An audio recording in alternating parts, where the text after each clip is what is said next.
వచ్చిన మీ అందరికీ కూడా యేసుక్రీస్తు నామంలో వందనాలు తెలియజేస్తున్నామండి. అందరికీ వందనాలు. సో నా సాక్ష్యాన్ని కొద్ది సమయం పంచుకుంటాను.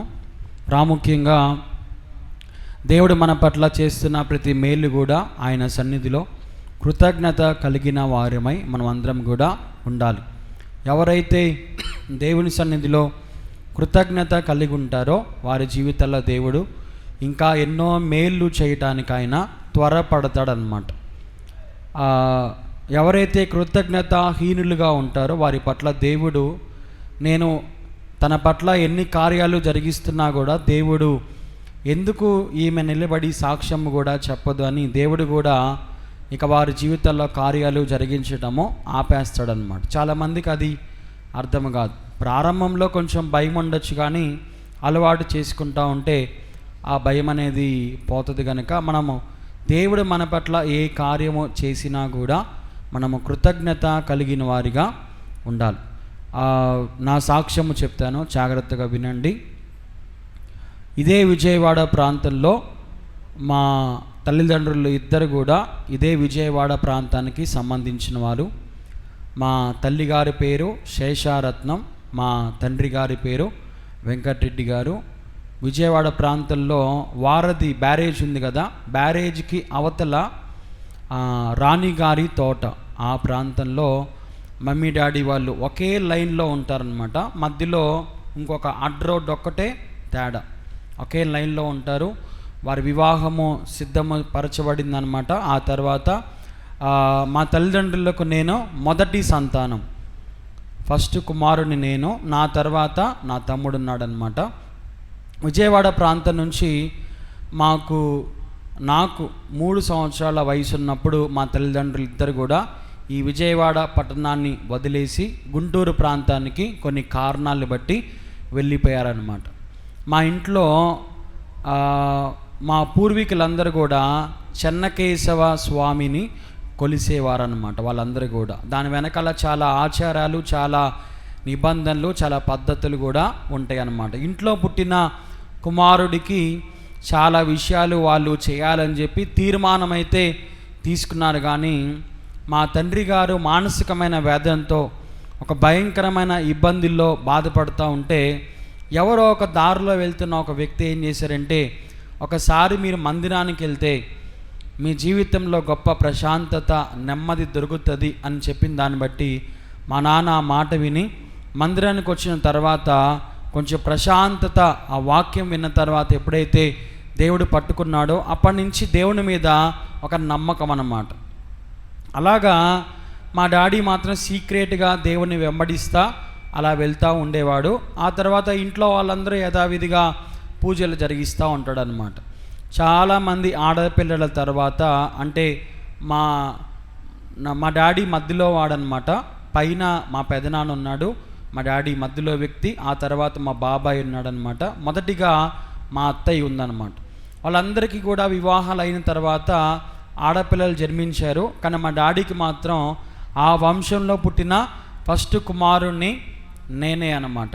సో దాని వెనకాల చాలా ఆచారాలు, చాలా పద్ధతులు ఉన్నా కూడా మా డాడీ అయితే తీర్మానం తీసుకొని ఇలాంటి ఏమీ కూడా మేము చేయమని చెప్పి పక్కకు వచ్చేసాడు అనమాట. కొన్ని కారణాలు బట్టి విజయవాడ ప్రాంతం వదిలేసి గుంటూరు ప్రాంతానికి వచ్చేసారు. ఇక నేను నా జీవితంలో మొదలుకుంటే చిన్నప్పటి నుంచి స్కూల్కి వెళ్తా చక్కగా చదువుకుంటూ ఉండేవాళ్ళు అనమాట. బ్రిలియంట్ స్టూడెంట్ అయితే కాదు, కానీ ఒక ఎబోవ్ యావరేజ్ స్టూడెంట్ అయితే అలా చదువుకునేవాడిని నేను అనమాట. అంటే ఒక 100 మార్కులు పెడితే 85 అలాగా తెచ్చుకునేవాడిని అనమాట. నేను పై క్లాస్లో ఉంటే మా కింద క్లాస్లో పవన్, ఇంకా కొంతమంది ఫ్రెండ్స్ అందరూ కూడా వాళ్ళు మాతో పాటు చదువుకుంటూ ఉండేవాళ్ళు.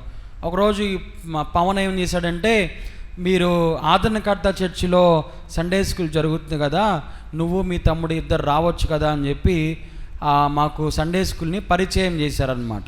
అలానే మా మమ్మీ డాడీకి కూడా ఆదరణకర్త మినిస్ట్రీస్లో రాజమండ్రి పాలంకులు వాళ్ళ ఇంట్లో వాళ్ళు ఆఖరి 7వ వారము మరి ఉపవాస ప్రార్థన కుడికిలో ఒక అంకులు కూడా మమ్మల్ని పిలిచినప్పుడు అలాగా ఆదరణకర్త ప్రార్థనా మందిరము మాకు పరిచయం అయిందనమాట. అలాగా ఈ మందిరానికి వస్తా వెళ్తా ఉంటే అటు మేము సండే స్కూల్లో చిన్నప్పటి నుంచి ఎదుగుతూ ఉన్నాం దేవుని సన్నిధిలో.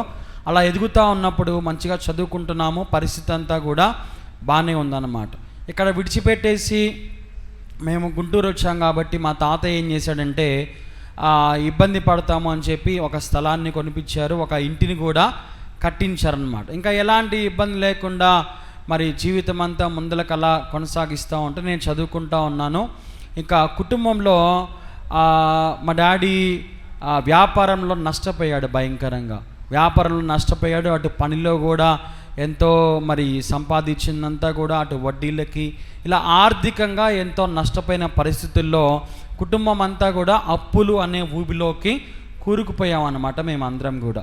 ఇక ఇంటి మీదకి తెల్లారి లేచిన దగ్గర నుంచి 5 గంటలు 4 గంటల దగ్గర నుంచి అదొక భయంకరమైన దాడి అన్నమాట. ఇంకా ఎవరైతే అప్పులు దాంట్లో ఉంటారో వాళ్ళకందరికి కూడా ఆ బాధ ఏంటో తెలుసు అన్నమాట. ఇంకా నేను ఇంట్లో ఉండాలి అంటే చాలా ఇబ్బందిగా ఫీల్ అయ్యావనమాట.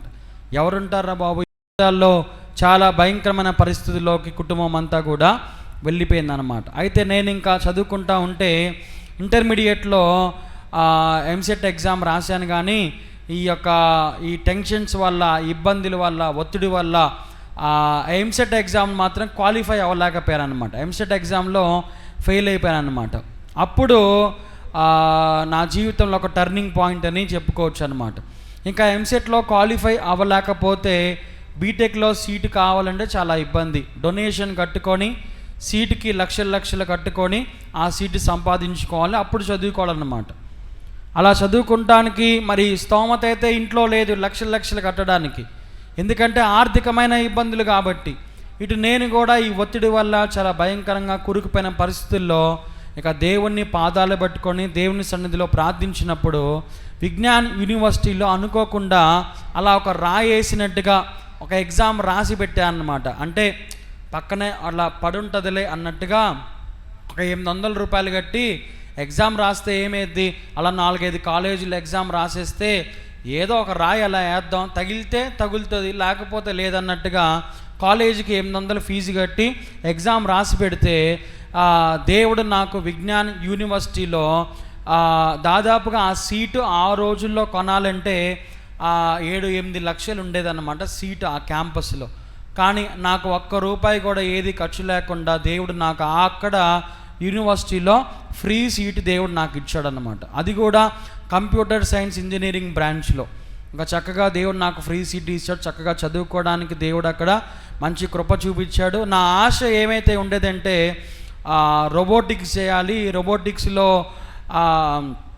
పిహెచ్డి చేస్తే బాగా డబ్బులు సంపాదించవచ్చు, మనం గనక ఈ రోబోటిక్స్ ఫీల్డ్లో మంచిగా సెటిల్ అయ్యామంటే అటు సంఘానికి దీవెనకరంగా ఉండొచ్చు, నా కుటుంబం ఏదైతే ఆర్థిక సమస్యల్లో కూరుకుపోయారో ఆర్థికంగా కూడా కుటుంబాన్ని లేవనెత్తచ్చు అని చెప్పి అదొక ఆశతో చదువుకోవాలని చెప్పి నిర్ణయించుకున్న తర్వాత అప్పట్లో మేము చదువుకుంటున్నప్పుడు మా కాలేజీలో ఇప్పుడు లేటెస్ట్ ట్రెండ్లో ఉన్న ఆర్టిఫిషియల్ ఇంటెలిజెన్స్ ఏఐ టెక్నాలజీ అప్పట్లోనే మాకు యూనివర్సిటీలో ఉండేదన్నమాట.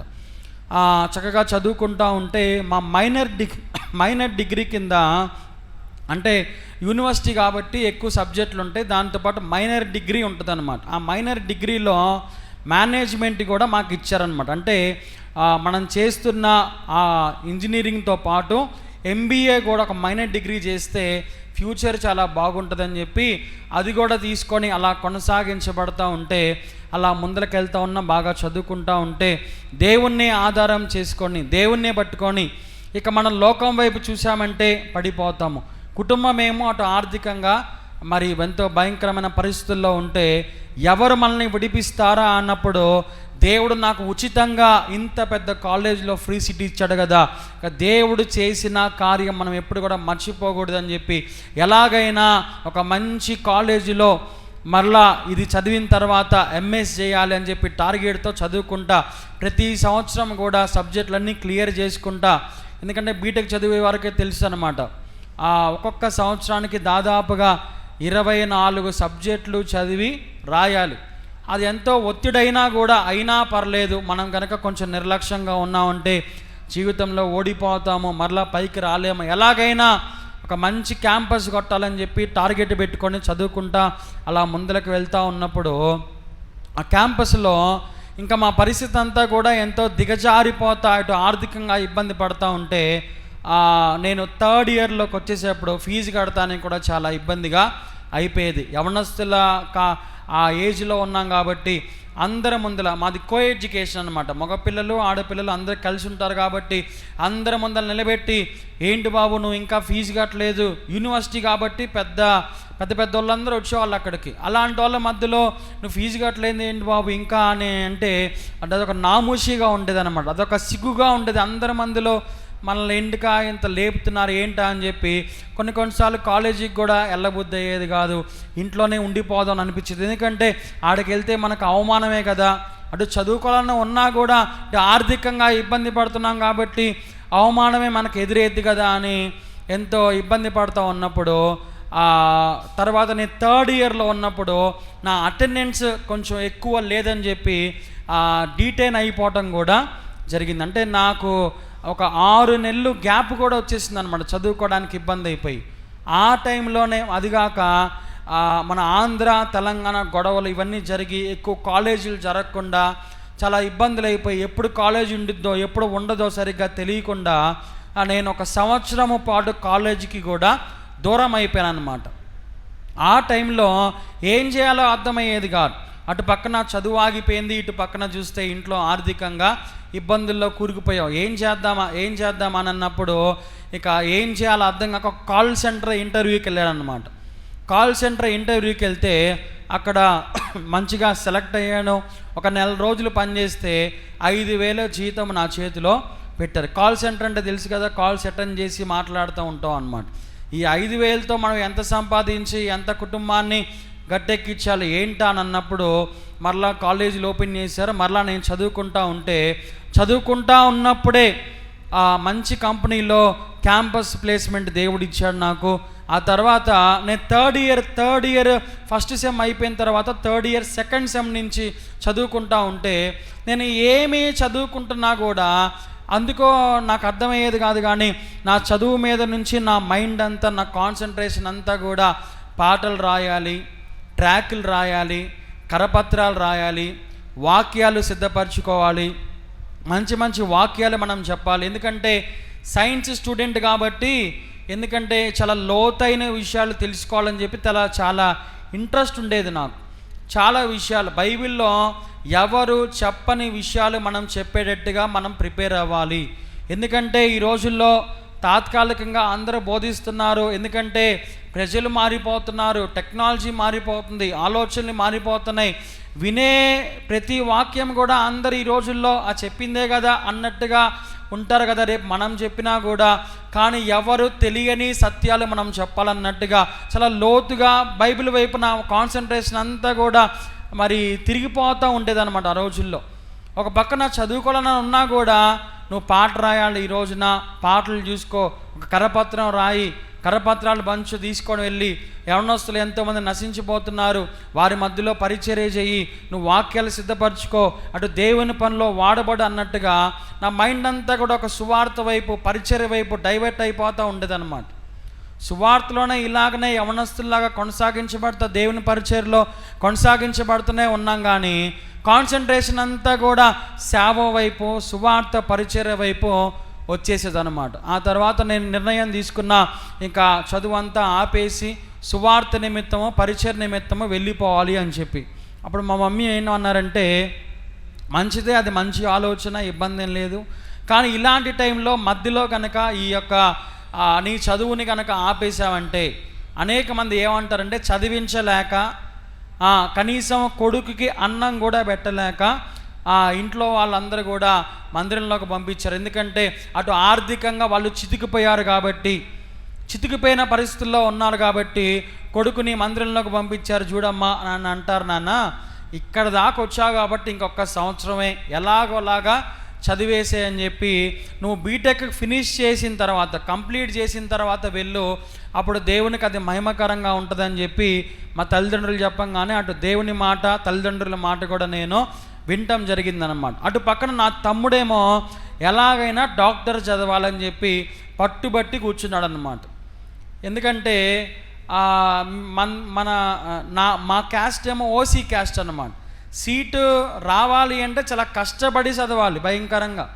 ఎంత కష్టపడి మనం చదివినా కూడా ఆ సీటు మనం సాధించాలి మెడికల్లో అంటే చాలా కష్టం. అందుకని మా తమ్ముడిని ఏం చేశారంటే రష్యా పంపించారు, కిజికిస్తాన్ పంపించారు చదువుకోవడానికి.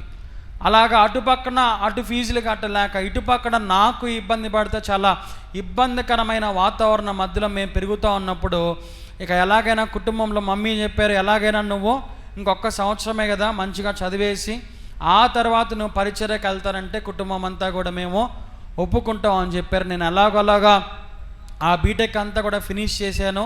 అయితే నేను ఒకటే కోరుకున్నా దేవుని సన్నిధిలో, దేవా మరి నా బీటెక్ అంతా అయిపోతుంది, నేను అయిపోయే లోపు ఉట్టి చేతులతో ఖాళీ చేతులతో బయటకు వచ్చేసానంటే ఇదిగో జాబ్ లేదు ఏం లేదు, సువార్తకు వెళ్ళాడు. జాబ్ లేకపోయిన దాన్ని బట్టే వెళ్ళాడు, అదే ఉంటే వెళ్ళేవాడ వారి కుటుంబంలో పరిస్థితులన్నీ చూసి. ఎందుకంటే ఎలాగైనా జాబ్ చేసి సంపాదించేవాడు కానీ కుటుంబాన్ని వదిలేసి వెళ్ళడు కదా, జాబ్ చేతిలో ఉంది కాబట్టి.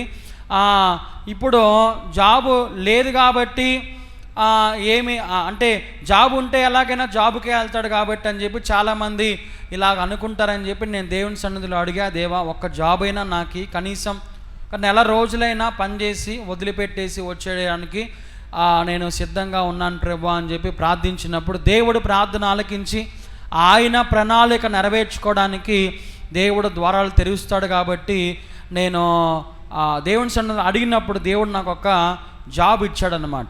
మ్యాక్స్ లైఫ్ ఇన్సూరెన్స్ దాంట్లో కంప్యూటర్ ఫీల్డ్లో పనిచేయడానికి ఒక మంచి జాబ్ని అక్కడ దేవుడు నాకు ఇచ్చాడనమాట. ఇచ్చిన తర్వాత ఒక నెల రోజులు పని చేశాను, వదిలిపెట్టేసి బయటకు వచ్చేసాను అనమాట, ఇంకా సువార్త పని చేయడానికి అనమాట. ఇప్పుడు సువార్త పని కోసం బయటకు వచ్చిన నాలో కన్ఫ్యూజన్ మొదలైంది. ఇటు మనం సువార్త పరిచర్యకి సేవకి వెళ్ళిపోతే కంప్లీట్గా సేవలో మనం ఉండిపోతే కుటుంబం పరిస్థితి ఏంటి, దాన్ని ఎవరు చూసుకుంటారు? తమ్ముడేమో రష్యాలో ఉన్నాడు, అటు వాడికి తమ్ముడికి ఫీజులు కట్టాలి, చదువుతుందేమో మెడికల్ కోర్సు, ఎన్నో లక్షల రూపాయలు కట్టాల్సిన అవసరం ఉంది. నేను అందరినీ వదిలిపెట్టేసి వెళ్ళిపోతే పరిస్థితి ఏంటా అని చెప్పి సంవత్సరము టైం వేస్ట్ చేశాను అనమాట. సంవత్సరం టైం వేస్ట్ చేశా. అప్పుడు నాకు 22 సంవత్సరాలు ఉంటాయి అన్నమాట. సంవత్సరం టైం వేస్ట్ చేశా. 2015లో నా బీటెక్ అయిపోయిందనమాట.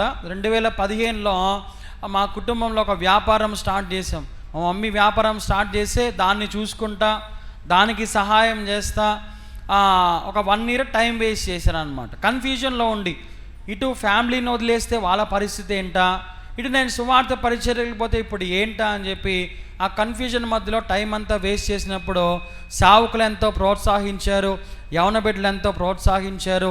సువార్త పరిచర్య నిమిత్తం ప్రార్థన చేసినప్పుడల్లా కూడా ఇంకా నా మైండ్ అంతా, నా కాన్సన్ట్రేషన్ అంతా కూడా సువార్త వైపు, పరిచర్య వైపు మాత్రమే ఉండేదన్నమాట. ఆ తర్వాత 2017లో ఇక ఏదైతే ఏమైందని చెప్పి ఒక రోజున ఇలానే వాక్యం పెట్టుకొని దైవ సేవకులు మాట్లాడుతూ వాక్యం వింటూ ఉంటే దేవుడు ఆ రోజున గద్దించి నాతో మాట్లాడాడు అనమాట. నువ్వు పరిచర్యకు రాకపోతే ఇదిగో ఈ నష్టము జరుగుతుందని చెప్పినట్టుగా దేవుడు నాతో గద్దించి మాట్లాడాడు.